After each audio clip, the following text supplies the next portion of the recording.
આત્મહત્યા કરવા માટે મજબૂર કરવા બદલ પોલીસે 4 વિરુદ્ધ ગુનો નોંધી 3ની ધરપકડ કરી છે, જ્યારે એકને વોન્ટેડ જાહેર કર્યો છે।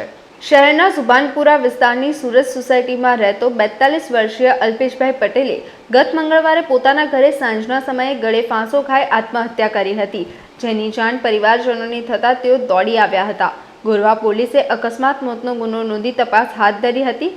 મૃતકના ભાઈ મૃતકની અસ્થિ વિસર્જન કરીને ઘરે આવ્યા બાદ તેઓએ રૂમમાં તપાસ કરતા તિજોરીમાંથી 4 પેજની લેવડ દેવડના હિસાબ સાથેની સુસાઇડ નોટ મળી આવી હતી, જે નોટ પોલીસને હવાલે કરતા પોલીસે સુસાઇડ નોટના આધારે તપાસ કરતા અલ્પેશભાઈને આત્મહત્યા કરવા બંટી દયાશંકર ગીરી, પરેશ ગોવિંદભાઈ રબારી તથા સોહિલ પ્રવીણચંદ દેસાઈ, રાકેશ પાટીલે રૂપિયાની ઉઘરાણી કરતા અલ્પેશભાઈએ મજબૂર બનતા આ પગલું ભર્યું હોવાનું સામે આવ્યું હતું, જેથી પોલીસે આ 4 માથાભારે ઈસમો વિરુદ્ધ આઈપીસી 306, 384, 386, 114, 506 અને ગુજરાત નાણાંની ધીરધાર કરનાર બાબત અધિનિયમન હેઠળ ગુનો નોંધીને તપાસ હાથ ધરી હતી।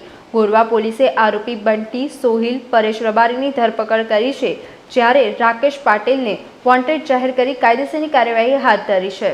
સમાચારોના સતત અપડેટ મેળવવા માટે લોકમત ન્યૂઝને યુટ્યુબ ઉપર સબસ્ક્રાઇબ કરો, બેલ આઇકોન દબાવો અને અમારી સાથે જોડાયેલ રહો ફેસબુક, ઇન્સ્ટાગ્રામ અને ટ્વિટર ઉપર।